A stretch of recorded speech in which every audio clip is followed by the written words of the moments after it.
Hello, good afternoon sa inyo.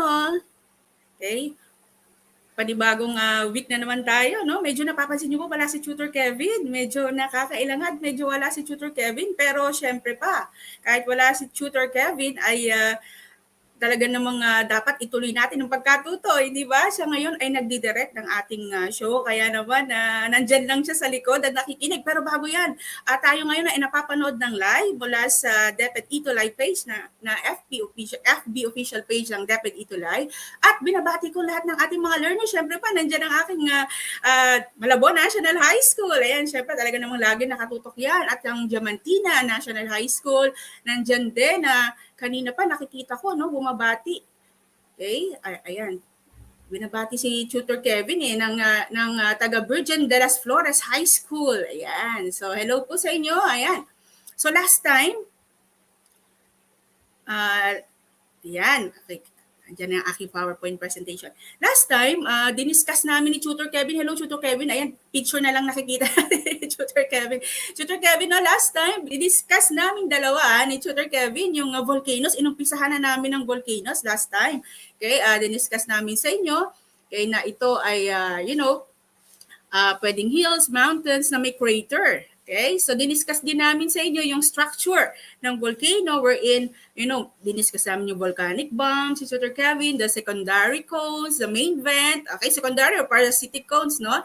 Diniscuss din namin yung magma chamber, magma, at syempre pa diniscuss din namin ni Tutor Kevin last time, no? Kung maaalala ng ating mga learners, okay, yung types of volcano according to structure. Meron tayong cinder, meron tayong composite or stratovolcano, at syempre pa yung ating shield volcano. Okay, diniscuss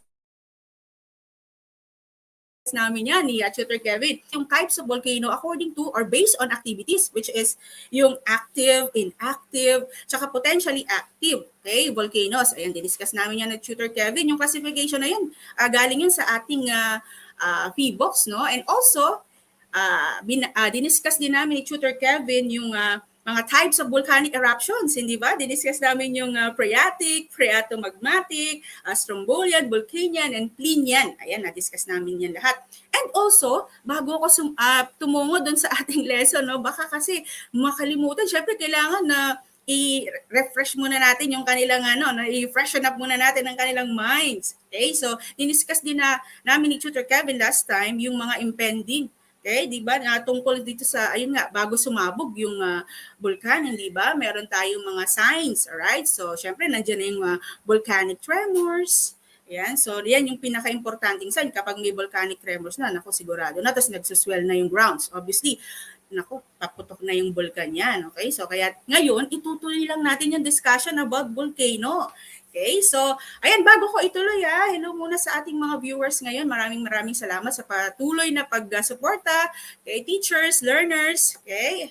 At syempre pa yung mga parents na nakatutok din sa atin ngayong hapong ito. Alright, so tingnan natin, no, tumungo na tayo. Ano ba ang i-discuss? Medyo malungkot pag mag-isa, no? Alright, so ang Q3 week to natin ay about volcanic eruption, right? At ang ating most essential learning competency ay explain what happens when volcanoes erupt. Okay, so that's with the code S9ES-3B-27. Right? So, ano naman yung mga learning objectives? So, pagkatapos kong mag-discuss, ano yung mga matututunan ng ating mga learners? Ano yung matututunan nyo? Okay, so first one, you can be able to describe the formation and composition of magma and explain the effects of temperature and composition and its viscosity. Right? Number 2, you can be able to relate the characteristics of magma with the type of volcanic eruption. Right? Okay, so number 3, matututunan nyo din na mag-explain ng process of volcanic eruption.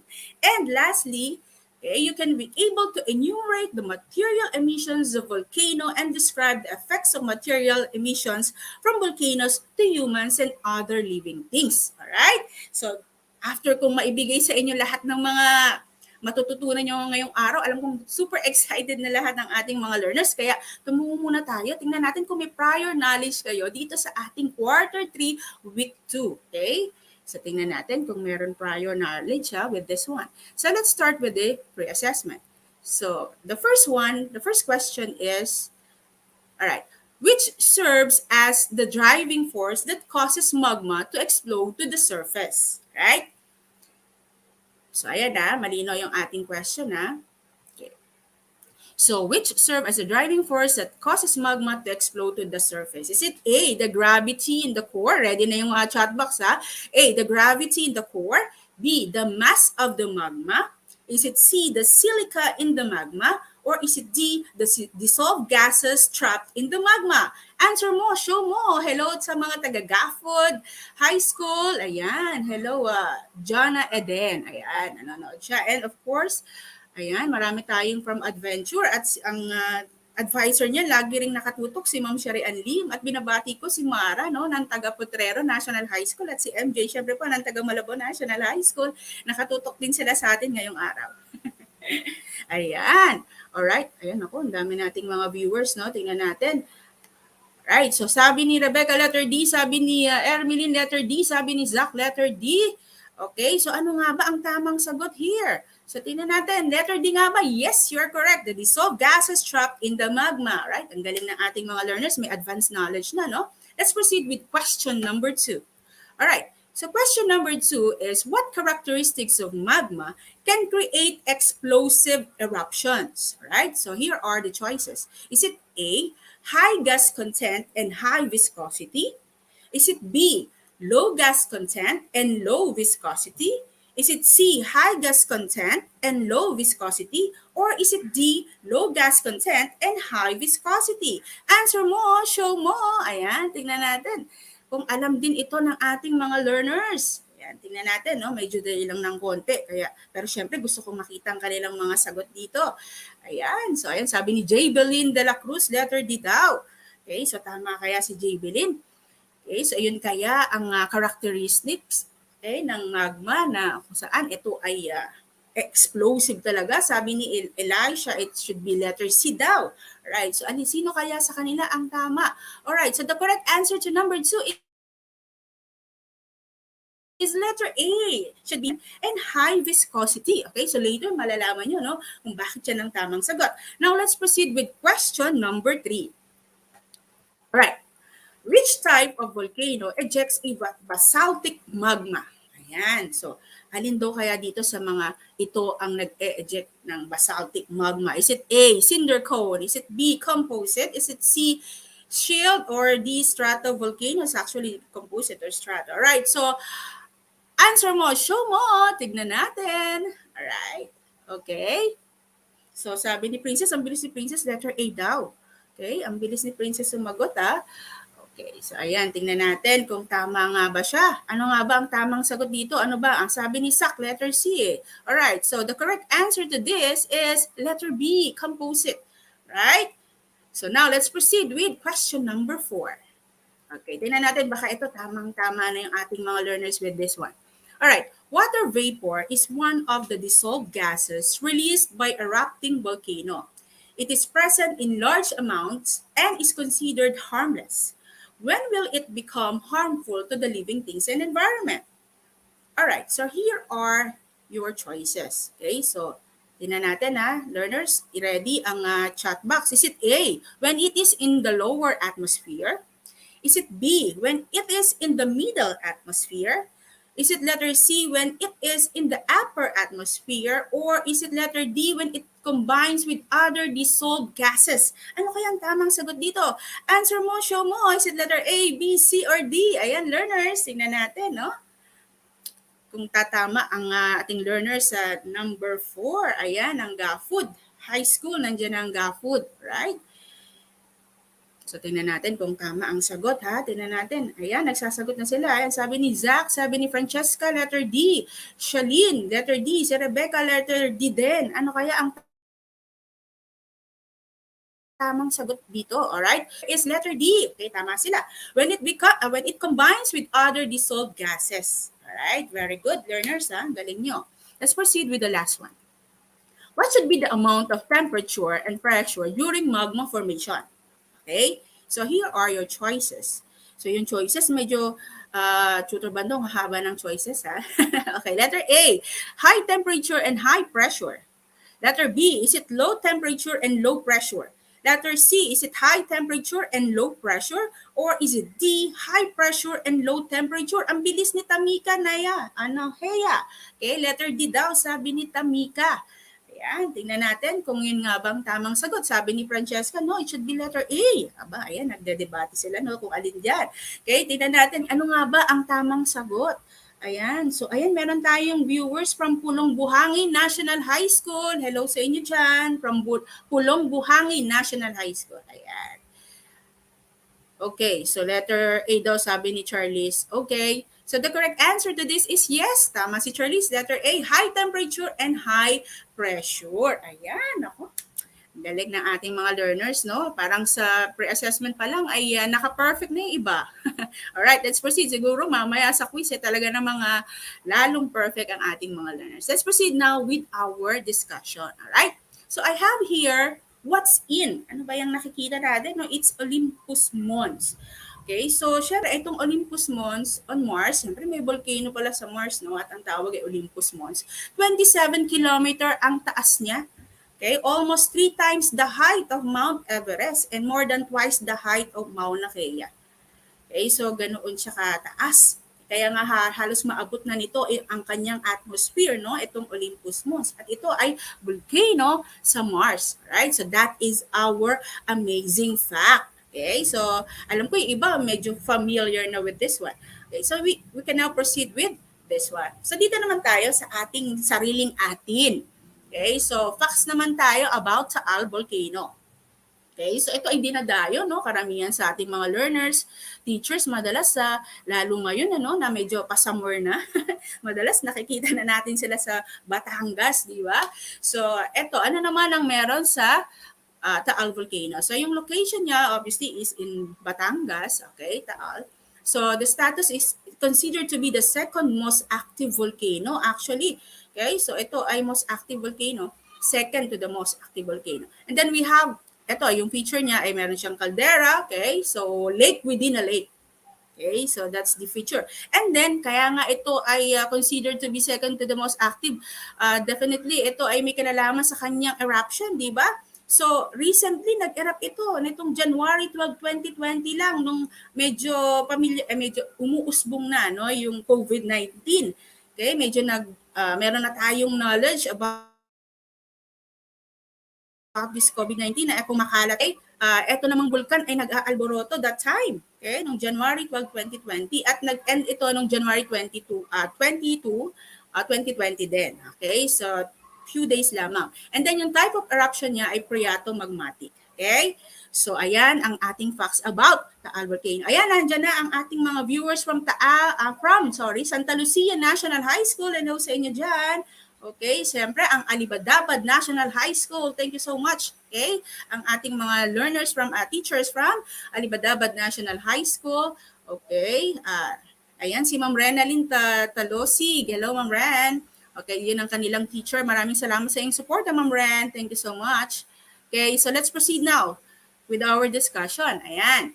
So, ang ating i-discuss ay itong ang magma and its composition. No? So, ano ba ang meron? So, obviously, when we say magma, mga learners, alam kong you are very much familiar with this, no? Ito ay molten rock which lies underneath volcanoes. Okay, it is formed at destructive plate boundaries and is rich in silicate. Okay, so magma siya, di ba? Molten rock. Nandun yan sa underneath volcanoes. Pag lumabas na yan, di ba? Nagiging lava na siya. Pero obviously, ito yung molten rock underneath volcanoes. Okay? So, ano pa ang ating dapat malaman about this one? Alright. So, ano pa ba? Meron din itong crystal content. Okay? So, ano naman itong crystal content? Kaya crystal kasi crystallize. Okay? So, this magma begins to crystallize pag na-reach na yung surface. It's because of the high temperature minerals formed doon nga sa magma. Okay? So, magma always contains crystals of high temperature. Alright? So, may crystal content. Ayan ha. Ayan pa yung isa niyang composition. Another one is this viscosity. Okay, so bago ko ituloy yung viscosity, alamin muna natin kung kumustahin muna natin yung ating mga learners from Pulong Buhangin National High School. Hello sa inyo dyan. Okay, so ayan, tumutok lang kayo ha. Siyempre pa, ang mga taga-Kabanatuan is ang Diamantina. Okay, hello po sa inyo dyan. Ay, ayan, nandiyan din ang Don Enrique National High School. Hello, Giovanni from Don Enrique National High School. Paki-share no itong ating itulay session ng grade 9 para marami tayong ma-reach, right? Maraming salamat. Ayan, sige, tuloy na natin no. So viscosity. Ito nga yung magma silica content affects its viscosity or yung resistance no nung fluid to flow, right? So yung thickness, yung lapot, okay? Sa Tagalog, lapot, di ba? So low viscosity magma has low silica content. So pag low viscous, low yung silica content niyan. Okay? Composed mostly of basalt. Okay, pag sinabing basalt kasi, ito yung basaltic magma na tinatawag. No, wherein, ang composition ng silica nito ay around 50% only. Okay, 50%. So obviously kapag kaganyan, medyo least explosive. Okay, medyo least explosive siya.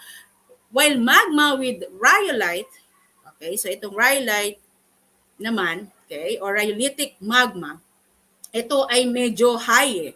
Okay? So rhyolitic is viscous or high in viscosity due to its high silica content. At alam niyo ba kung gaano ang percentage no ng silica nito? Kapag rhyolite, okay, rhyolite magma or rhyolitic magma, about 70% ito ng silica. O yung silica content nito ay about 70%. Kaya ito ay most explosive, no? Kaya mostly explosive talaga ang dating kapag rhyolitic. At kung igigit na naman natin, no, we also have what we call the andesitic magma. So ito namang andesitic magma na ito ay nasa gitna lang. Kung yung basaltic ay medyo low viscous, itong andesitic naman, medyo intermediate siya. Ganon din yung explosiveness niya, no? Intermediate, nasa gitna lang kasi about 60% naman ang ang kanyang silica content. Alright? So, ayan na, basaltic magma, andesitic magma, and this rhyolitic magma. Okay? So, ayan, may kumakahuli yung aso. Ay, ayan na ang mga taga-Kaibigan National High School. Hello! Kaibigan National High School, maraming salamat sa inyong suporta. Alright, so let's proceed now with this one. Okay, so ayun yung viscosity na tinutukoy natin. So now we have this temperature. Okay, so that's another characteristic. So temperature or composition. Temperature of magma reflects the melting points of their mineral components. All right. So magmas formed by partial melting of mantle rocks are much hotter. Okay, over 1,200 degrees Celsius for some basalts. Okay, so rhyolites that reach the surface have temperature of less than 900 degrees Celsius and have much higher viscosity. Katulad nga nung sinasabi natin kanina. Okay, so isa naman dyan ay yung temperature niya. Okay, how about this volatile content?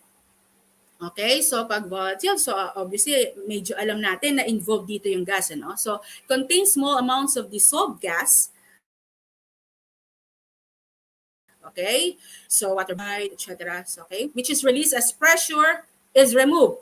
Right? So magmas formed by melting of mantle rocks have generally low volatile contents, but those formed by partial melting of crustal rocks, so mantle rocks generally low volatile contents. Pero kapag ka crustal or crust, no, galing sa crust, crustal rocks, often volatile rich ito. Okay, so volatile rich, alright? So yun yung volatile content na tinutukoy natin. Now, ano naman itong process of volcanic eruption? Okay, so tingnan natin. Ang dami kasi nating mga talaga namang i-discuss ngayong araw na ito. Kaya naman binabati ko muna ang grade 9 periwinkle na si Aisa from San Mariano National High School. Hello. Hello sa inyo dyan. San Mariano National High School. So marami tayong nakikitang new schools, no? Hello sa inyo. Siyempre pa ang kaibiga, si Ma'am Maria Elena Francisco from Kaibiga High School. Hello po, Ma'am Maria Elena Francisco. Siya yung teacher ng Kaibiga National High School. No? Isa siya sa mga teachers doon. Hello po sa inyo dyan. At syempre pa si Ma'am Letty Valeriano. No? Hello. Alright, so eto nga. Pag-usapan naman natin yung process of volcanic eruption. Ano naman ang prosesong ito? Ano bang nangyayari no, kapag merong talagang pagsabog ng vulkan? Right? So, obviously, alam natin na merong high temperature, di ba? High temperature ang pinagmumulan niyan inside the earth. Alright? So, high temperature inside the earth melts. Diba? Siyempre, pag ma-high temperature, matutunaw talaga ang alin? Ang mga solid rocks doon, diba? In the mantle and turns it into a molten mixture. Okay? Commonly known as magma. Okay, so ulit, no, yung high temperature inside the earth melts the solid rocks, all right, in the mantle and turns it into a thick molten mixture commonly known as magma. Okay, so yung continuous melting, syempre dahil nga sa high temperature, tuloy-tuloy lang yung pag-melt ng mga rocks doon, ano? At mag-accumulate talaga yon, accumulation of additional magma, syempre sobrang hanggang sa pagka talaga may melting, talagang continuous yun, di ba? Mag-accumulate yun, tataas, ipupush, di ba? Kaya meron tayong tinatawag na magma chamber, right? So ipupush yun doon, to the vent of the volcano, okay, called the magma chamber. Remember, that's the, what you call that, okay? So, ayan, hello po. Ayan, bago ko ituloy, no, nagulat kasi ako dahil nag-hello si Ma'am Elena Francisco. Ma'am Elena, hello, thank you for watching. Ayan, yung teacher ng ating mga learners from Kaibigan National High School. Ayan.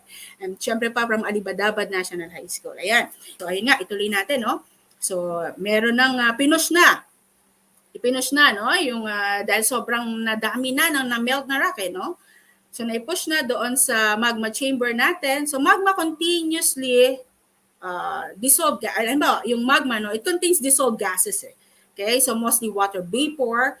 Okay, so ito na yung mga composition, no? Water vapor, carbon dioxide, sulfur dioxide. Okay, so as dissolved gases are released from the magma, so nare-release na yon sa magma, okay? Ito ay, syempre, di ba, may mga bubbles, mapapansin, no, may mga bubbles will begin to form. Okay, yung process na tinatawag na yon ay vesiculation actually. Okay, so parang ito yung, siguro yung pag nag-open kayo, di ba, ng soft drinks, di ba, kung mapapansin nyo, di ba, soda bottles, no, meron talagang formation na gano'n na may bubbles na magra-rise, no? So, vesiculation yon. This can occur by decompression, okay, or crystallization. Okay, so nako-confine kasi yung pressure, di ba, na ipon doon eh. So, when magma rises, which promotes bubble formation, ayun nga yung sinasabi natin, no, na kanina na vesiculation. Similar nga yun doon sa parang sa soda. Okay, so ang susunod naman yun, yung process of crystallization. Okay, wherein, ito naman yung mga minerals na nandun din. Okay, minerals, vapor pressure, okay, so mga residual liquid of the cooling magma, nag-i-increase din yon. Okay, leading to, yun nga, to vesiculation. So, ang mangyayari niyan, matitrigger ngayon dahil nandun na, meron decompression, merong crystallization, so matitrigger yung eruption. Magiging explosive yung eruption. Okay, so as the magma reaches the Earth's surface, definitely, na-reach na yung Earth's surface, it explodes due to the presence of dissolved gases. Alright, so yun yung process. So the type of explosion of a volcano, di ba, depende nga doon sa composition ng magma. Okay, so ayun yung diniscuss namin sa inyo ni Tutor Kevin last time, right? Ayan, okay, so ayan yung proseso ng volcanic eruption, alright? So I hope na, ayan na, alam ko na naintindihan niya ng taga San Mariano National High School, Maine, SDO Isabela. Hello sa inyo dyan. Alright, so let's proceed, no? Sa ating discussion. Alright, so after that process of volcanic eruption, di syempre, no, na meron ng naganap na volcanic eruption. Ito na yung mga hazards and their effects. Alright? So, yung nakikita niyo sa inyong screen right now is, okay, so you are very much familiar with this. Ano ba ito? It's a pulverized rock, sand, gritty, and harsh glasses shoot out in the air by volcano. Ano yung atmosphere with this, no, kapag sumabog ang bulkan. So ayun nga, no, yan yung composition ng ating ashfall. At yan ay isa sa mga volcanic hazard, no? All right, so that is ashfall. Next one. Ayan, yung mud flow naman. Okay, so ano naman yung mud flow? Syempre, ano din yan, no? Ang tawag sa atin yan, lahar. Okay, so mixture of water, molten rocks, and debris flowing down from the side of volcano to the ground. Ayan, isa rin yan sa epekto, no? Naku, nakakatakot pagka yan ay umaagos na yung lahar na ganyan. Okay, so medyo nakakatakot kapag ganyan ang eksena na, di ba? So, mud flow naman ang tawag dyan. And also, we also have this one, lava flow. Naku, mas matindi to dahil ito ay streams of molten rocks and other fragmented materials emitted by erupting volcano. Alright? So, kita nyo naman kung gaano ang itsura na nakakatakot talaga. Dahil yan ay molten, no? Talaga namang mainit yan. Alright, so lava flow. And, of course, we have this pyroclastic flow. Okay? This one naman, or fast-moving hot mixture of gas ash and molten rocks moving away from the volcano to the ground. Right? So ang tawag naman dyan ay pyroclastic flow, right? Or sometimes we call this as pyroclastic materials because of, the mixture of gases nga with this one, no, yung ash, etc., and molten rocks, right? So this one is what we call the pyroclastic flow, right? Okay, so ayan na. Ngayon, kahit na ang dami nating binigay, no? Ang dami nating binigay ng mga uh, effect, 'di ba? So yung ayan, yung binabanggit natin na yan, yung hazards na yan and their effects.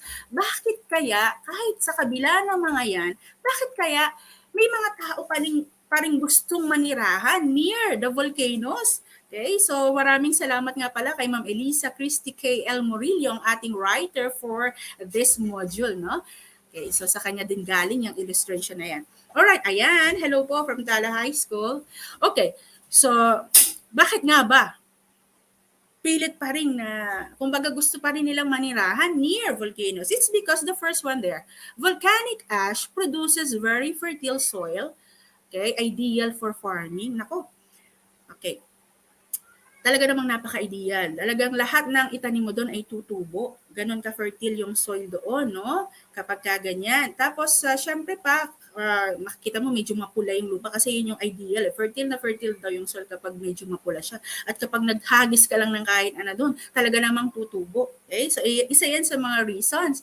Alright? At alam ko, nakikiayon din dyan si Ma'am Eleanor Aquino ng Partida National High School. Hello, Ma'am Eleanor. Thank you so much for joining me again this afternoon. Alright. Okay, so ano pa aside from that? Steams and water from volcanoes can be used to supply heat and electricity. Okay, so napaka beneficial naman talaga, di ba? Dahil yung steams doon and water from the volcanoes, okay, can be used to supply heat and electricity. Okay, so that's another, no? Another thing. And also, ito pa, volcanic rock makes good building material. Talaga namang napakatibay. Okay? Talaga namang sobrang tibay kapag yan ang ginamit, yung mga volcanic rock na yan. Okay? So that's another reason. Okay, ngayon, ano pa? Ano pa kaya sa tingin nyo? Ayan, sabi ni Ma'am Melinda, provide people with many benefits such as, ito basahin ko lang yung sabi ni Ma'am Melinda, no? Such as volcanic rock and ash provide fertile and which results a higher crop yield for farmers. Tourists are attracted to the volcano which increases money to the local economy. Geothermal energy can be harnessed which provides free electricity for locals. Ayan, sabi yan ni Ma'am Melinda. Thank you so much Ma'am Melinda for your input. Ayan. Okay, maraming salamat Ma'am. Alright, so ayan nga, no, kasi lagi naman gano'n, di ba? Usually kapag volcanic eruption kasi, volcano, usually yung iba nating mga naiisip, mega kaagad. Naku, napakadami pa rin makikitang benefits, no? Kahit na yan ay ganyan, di ba? Sumasabog. Still, meron pa rin positive side yan. At ito nga yung mga binabanggit nating iba. Okay, so volcanoes, geysers, and bubbling pools make good tourist attractions. Katulad nung nabanggit ni Ma'am, di ba? Talaga namang kapag may volcano, asahan mo na napakaraming turista dyan. At naku, hindi sila natatakot kahit na sumasabog yan, talagang bumibisita sila, no? Pero yung mga ano lang yan, yung mga ibang mga adventures. Pero syempre, merong limit dyan kung hanggang saan lang. Okay? So, pero still, kapag may volcano, napakagandang tourist attraction yan. At sabi nga ni Ma'am, di ba nakakatulong yan sa ekonomiya? Di ba kapag nag-attract tayo ng maraming tourists, obviously, it will help our economy. Okay? So, ayan pa. Ano pang meron sa bakit kaya reason kung bakit naninirahan pa rin sila near the volcanoes. Another is valuable minerals and metals are found near volcanic sites. Ayan, may mga matatagpuan dyan ng mga valuable minerals and metals. Okay, dyan sa malapit sa bulkan. Alright? So, ayan yung mga reason pa, no, kung bakit gusto pa rin nilang manirahan near volcano. Okay?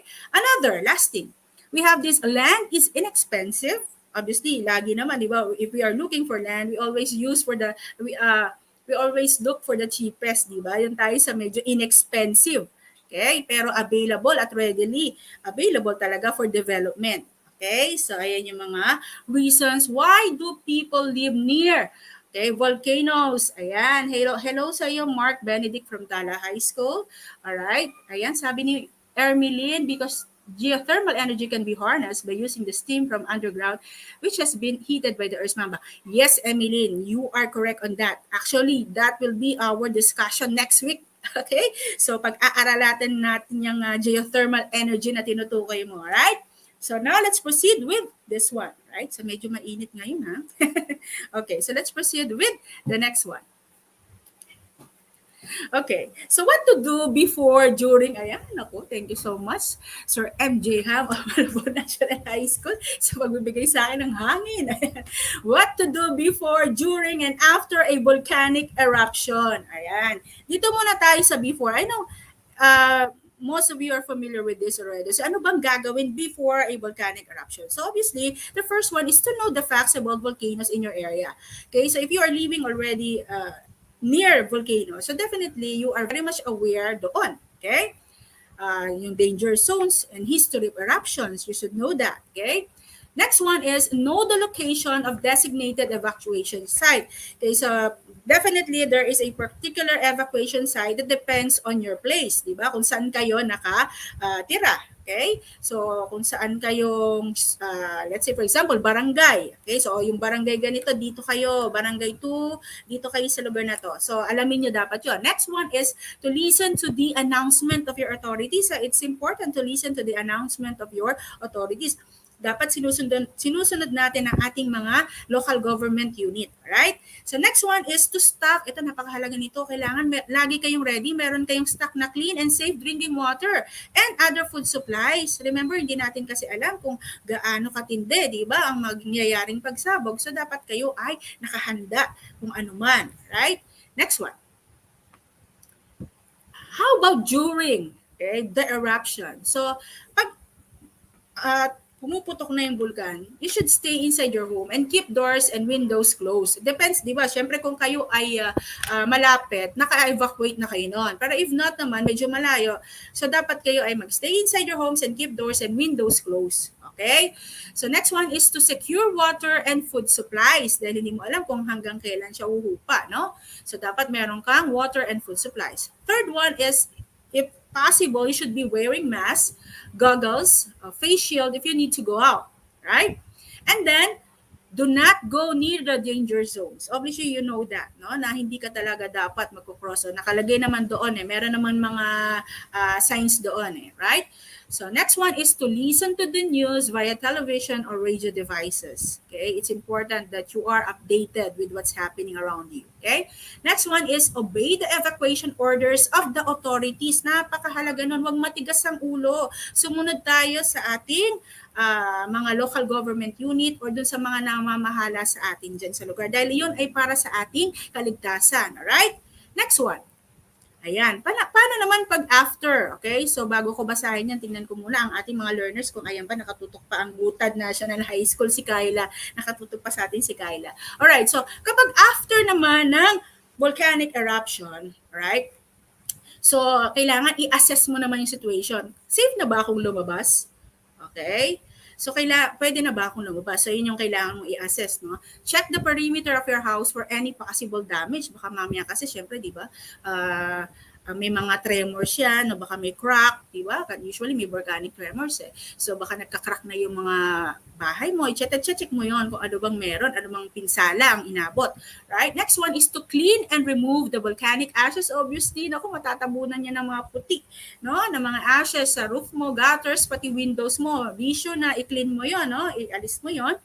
Next one is to replace contaminated water and food supply. So, kailangan mo nang palitan na lang yung tubig na na-contaminate, tsaka yung mga food supplies mo na nalagyan na ng kung ano, no? So, palitan na lang yon. And stay updated in news and announcements from authorities. Okay? So, napakahalaga talaga na be aware kung ano bang paligid. Okay? Tama ba ako dyan? Azel, si Azel ng Alibadabad National High School at si Charmaine ng Butad National High School at syempre pa si Elaine Tubig ng Ocampo National High School. Hello, Elaine. Alright. So now, ayan, no? Before, during, after. Ready na tayo. Alam na natin yung ating gagawin. Okay? So, ayan. Alam ko, yung mga learners natin, talaga namang ready na yan dahil natutunan nila yung mga dapat gawin. Okay? So, dahil dyan, eto na tayo. Alam kong ready na rin kayong mag-quiz. So, ire-ready na rin natin ang ating mga comment section. I-ready na ang comment section dahil titingnan natin sino ang makaka-perfect. Dahil di ba nag-awarding tayo, meron tayong recognition day. Tinitingnan ko ngayon kung sino yung mga mabibilis ang pagpindot no, dyan sa ating comment section at nagsasagot ng tama. Okay? Dahil meron kayong award, meron kayong certificate. Okay? Sa end ng ating grading period, di ba? So, yung quarter natin, end ng third quarter, sino kaya ang mga hihirangin nating mga cutie of the quarter? Ayan, pati yung mga teachers natin na nakatutok, hello po sa inyo dyan. Alright, so here's the direction. Read each question carefully, then write your answer in the comment section. Okay, so true or false lamang ito ha. True or false. Napakasimple lang, learners. So you just write true or false. Hindi nyo na kailangan ilagay kung alinong nagpa-false doon. Ako na lang ang mag-explain kung bakit. Dahil alam ko namang, alam nyo din yung reason kung bakit false ang napili nyo. Right? So the first question is this. Alright. Magma is an extremely hot fluid or semi-fluid materials found under the Earth's surface. Is it true or false? Tingnan nga natin ang ating mga learners. Answer mo, show mo sa ating comment section. Ayan, tingnan natin. Mamimili talaga ako ng ating mabibilis ang kamay sa pagsagot eh. Nililista ko na yan, kaya nakaready ang aking pen. Okay, para isulat ko yung mga, ayan, sabi ni Francesca, false daw. Sabi ni, ayan, false. True daw, sabi ni Ma'am Elena. True. Sabi ni Ma'am Sha, true. Sabi ni Francine, true. Siyempre pa, di ba, diniscuss natin ito kanina. Magma is an extremely hot fluid or semi-fluid materials found under the Earth's surface. That's why it's true. Alright, ayan. So, bilangin natin yung mga tamang sagot. Mamaya alamin natin yung score, ha? Alright, let's proceed with question number 2. Yes, na. Alright, number 2. Viscosity refers to the material's resistance to flow. The more viscous the material, the lesser is the resistance to flow. Okay? Tama ba yan? The more viscous the material, the lesser is the resistance to flow. So tingin nyo, true or false ba yan? We are talking about viscosity here. Okay? So diniscuss natin yan kanina. Answer mo, show mo, learners. Ayan, tingnan natin na nagsasagot sila. Alright, false daw, sabi ni Christian Mata. Sabi ni Avixel, true. Okay? So, tingnan natin. Tama kaya yung mga sagot nila? Meron ako nakitang false. Okay? So, viscosity refers. Okay? The more viscous the material, the lesser is the resistance to flow. Alright. So, tingnan natin Okay, so we are talking about resistance. Baka nako-confuse kasi ang ating mga learner with the term, no?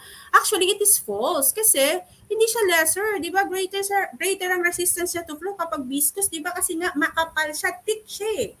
Okay, so talagang hirap siyang mag-flow, di ba? Great yung resistance niya to flow kasi malapot. Alright? So it's false. Number 2 is false. Right? Next one, number 3. Basaltic to andesitic magma is non-explosive, while andesitic to rhyolitic magma is explosive. Ayan, tingnan na natin kung nakinig sila kanina when we are talking about basaltic, andesitic, and rhyolitic magma. Ayan, tingnan natin ang kanilang mga sagot. Answer mo, show mo! Learners, tingnan natin. Ayan, si Ma'am Eleanor, syempre pa, tama siya kanina sa false. Ayan, Ma'am Eleanor pa, talaga namang nakatutok yan palagi sa atin. Alright, tingnan natin. Yes, tingnan natin ang mga sagot ng ating mga learners. Sabi ni Riza May, true. Okay, true daw, sabi ni Riza May. At sabi rin ni Sha, true. Okay, tama kaya sila with their answer? Tingnan nga natin. Ayan, sabi rin ni Henchel Gan. Okay, ang aking napakasipag na estudyante from Adventure. Okay, so true daw. So basaltic to andesitic magma is non-explosive, while andesitic to rhyolitic magma is explosive. And you are all correct. Ayan, nagsagot silang lahat ng true. Correct. Yan, galing. Inaintindihan yung ating discussion. Next, let's proceed with number 4 question. Number 4, magma with high temperature has high viscosity, while magma with low temperature has low viscosity. Tama kaya ito? Is it true or false? Answer mo, show mo. Ayan, tingnan natin ang kanilang mga sagot. Medyo dilating ng sagot, no? Mga 10 seconds. Yan sabi ni Prince Joy, false po yan, ma'am. Sabi ni Prince Joy. Okay, tingnan natin mamaya kung, ayan, sabi ni Carl, true. Okay, tingnan natin yung ibang mga sagot. Okay, so ano kay SMNHS main? Ayan, sabi, alright, sabi ni Mika, false. False din, sabi ni Ma'am Elena, alright? So definitely, ay nako, ano kaya ang tamang sagot? Obviously, false. Ang gagaling talaga ng ating mga teachers and learners is because magma with high temperature has low viscosity, while magma with low temperature has high viscosity. So, yun ang nagpamali dito sa sentence na to. No? It should be low viscosity, high viscosity naman yun sa pangalawang naka-underline. Alright? Ang galing ng ating mga teachers at learners talaga. No? Let's proceed with question number 5. Composition, temperature, and pressure are the factors that contribute to the formation of magma. Ayan, tingnan natin. Diniscuss natin yan kanina, no? Yung formation of magma na yan. Ano kaya? Tama kaya ito? True or false? Answer mo. Show mo. Ayan, tingnan natin ang kanilang mga sagot. Okay, so habang iniintay ko yung sagot nila, no, binabati ko muna ang aking SDO Malabon. Hello po. Okay, ang aking supervisor, Dr. Manolo Sidabantes Jr., siyempre pa ang aking principal, Dr. Maria Victoria Ardegula, na aking department head, Ma'am Aina Trago. Okay, hello sa inyo. At mga science teacher dyan ng Malabon National High School, hello sa inyo dyan. Alright, okay, sabi ni Tiffany, true. Sabi ni Zach, okay, true daw. Ayan, sabi ni Ma'am Elaine, true. Alright, so the correct answer to this is yes, ang galing. True. Tingnan nga natin yung mga scores ng ating mga learners. You can type in your scores there para mamaya ay matingnan ko at ililista ko talaga at bibigyan ko ng recognition. Alright. Okay, so sa tingin ko na naintindihan ang ating topic ngayon. No? At dahil dyan, eto na ang ating words to ponder. Ito yung napili ko eh. Life is hard and beautiful. Medyo malalim, no, learners? No? Ba't kaya life is hard and beautiful? Okay, so di ba kung ikukumpara natin sa pagsabog ng bulkan, di ba? So it's nega, di ba? Pag sumasabog ang bulkan, nega yan. Pero at the end of the day, di ba? Meron pa rin siyang advantages na discuss nga natin kanina, di ba? Yung advantages niyan. So, ibig sabihin, ganun din yung buhay natin. Sometimes we are bombarded with trials, challenges, pero still, kailangan nating mag-stand still, di ba? Mananatili tayong na matatag, okay? At kailangan tingnan pa rin natin yung bagay, di ba? Na positibo, okay? So, na beautiful pa rin. Okay? Kailangan laging ganun eh. No matter how hard life is, kailangan positive pa rin, di ba? Na at the end of the day, makikita pa rin natin yung pot of gold na yan. Di ba? Yun nga yung mahalaga eh. Diba? Parang bulkan yan. Sumabog ka man ang sumabog dyan, lilitaw pa rin ang ganda mo pagkatapos niyan. So, ganun din sa buhay. Kahit ang dami nating problema, susunod dyan, makikita mo pa rin yung liwanag. Kaya huwag tayong mawawalan ng pag-asa. Learners, teachers, and parents. Ayan, maraming salamat po sa inyong pagtutok ngayong araw sa akin. Kahit wala si Tutor Kevin, no? Ngayong araw na to, ayan, ang dami nating mga learners na 4/5. Okay, so okay yan, learners, ang ganda ng ating discussion at ang ganda rin ng mga scores nyo. Right? So, syempre po, wag nyo akong kalimutang suportahan pa rin sa susunod na Lunes to 20 to 3 o'clock yan, kasama si Tutor Kevin from SDO Calamba and syempre pa, Tutor Badong from SDO Malabon. Ayan. Syempre, susunod na, pagkatapos ko naman, Science 10 naman with Tutor Rainier from SDO Caloocan City and Tutor Ichad from SDO Malabon. Ayan, maraming salamat sa inyo teachers, parents, and learners. At if you have any comments and suggestions, just email us at edtech@deped.gov.ph. Maraming salamat. Have a nice day, everyone. See you again next Monday. Thank you.